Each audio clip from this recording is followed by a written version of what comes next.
Remue ménage. Remue ménage.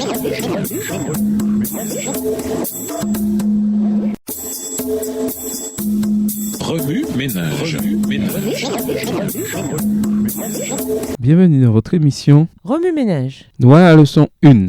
Dieu incarné. Lisons Jean, le chapitre 1. Jean, le chapitre 1. Au commencement était la parole, et la parole était avec Dieu, et la parole était Dieu. Elle était au commencement avec Dieu. Toutes choses ont été faites par elle, et rien de ce qui a été fait n'a été fait sans elle. En elle était la vie, et la vie était la lumière des hommes. La lumière luit dans les ténèbres, et les ténèbres ne l'ont point reçue. Verset 6. Il y eut un homme envoyé de Dieu, son nom était Jean. Il vint pour servir de témoin, pour rendre témoignage à la lumière, afin que tous crussent par lui. Il n'était pas la lumière, mais il parut pour rendre témoignage à la lumière. Cette lumière était la véritable lumière qui, en venant dans le monde, éclaire tout homme. Elle était dans le monde, et le monde a été fait par elle, et le monde ne l'a point connue. Verset 11. Elle est venue chez les siens, et les siens ne l'ont point reçue. Mais à tous ceux qui l'ont reçue, à ceux qui croient en son nom, elle a donné le pouvoir de devenir enfants de Dieu, lesquels sont nés, non du sang, ni de la volonté de la chair, ni de la volonté de l'homme, mais de Dieu. Et la parole a été faite chair, et elle a habité parmi nous, pleine de grâce et de vérité. Et nous avons contemplé sa gloire, une gloire comme la gloire du Fils unique venu du Père. Jean lui a rendu témoignage et s'est écrié: c'est celui dont j'ai dit, celui qui vient après moi m'a précédé, car il était avant moi. Verset 16. Et nous avons tous reçu de sa plénitude, et grâce par grâce, car la loi a été donnée par Moïse. La grâce et la vérité sont venues par Jésus-Christ. Personne n'a jamais vu Dieu, le Fils unique, qui est dans le sein du Père,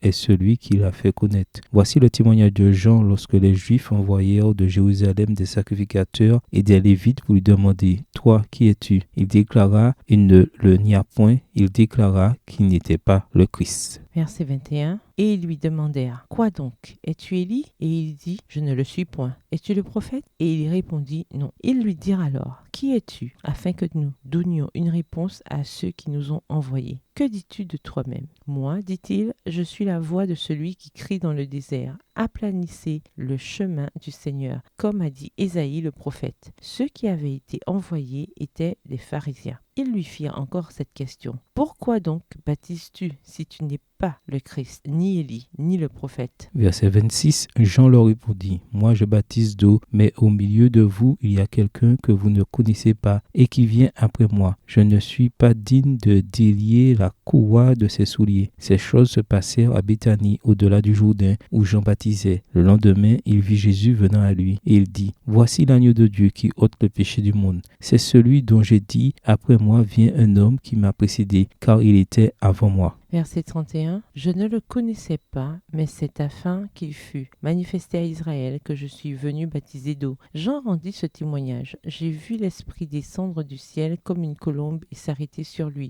Je ne le connaissais pas, mais celui qui m'a envoyé baptiser d'eau, celui-là m'a dit: Celui sur qui tu verras l'Esprit descendre et s'arrêter, c'est celui qui baptise du Saint-Esprit. Et j'ai vu et j'ai rendu témoignage qu'il est le Fils de Dieu. Le lendemain, Jean était encore là avec deux de ses disciples.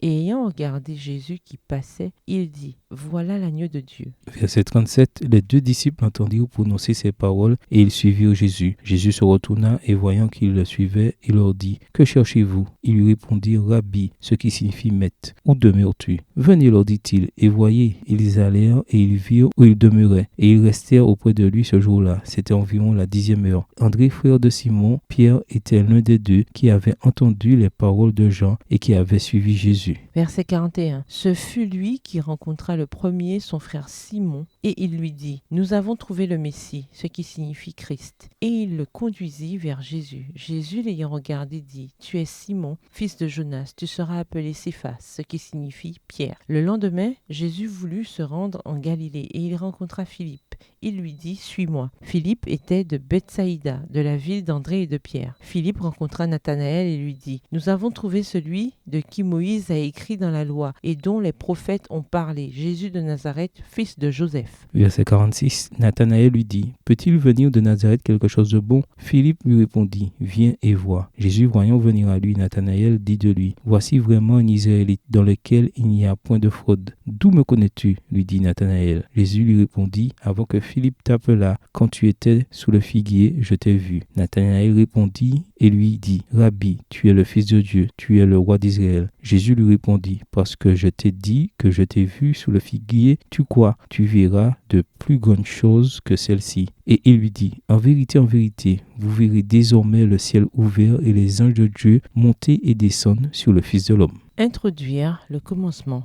En commençant notre périple avec Jésus à travers les yeux de Jean, nous sommes immédiatement confrontés à des concepts et à des idées qui nous interpellent. On ne peut pas lire ce livre de manière superficielle. En l'examinant attentivement, on découvre que Jean raconte l'histoire de l'Évangile en utilisant des tas de métaphores. Les métaphores attirent notre attention sur une ressemblance entre deux idées que nous n'aurions pas pu associer autrement. Jean rapporte soigneusement les métaphores que Jésus a utilisées pour partager des idées plus profondes sur lui-même. Dans certains passages, ces représentations sont évidentes. Par exemple, Jean utilise une série de métaphores basées sur les paroles suivantes de Jésus. « Je suis », considéré comme l'utilisation d'une telle métaphore, met en valeur l'histoire dans Jean 11, verset 25.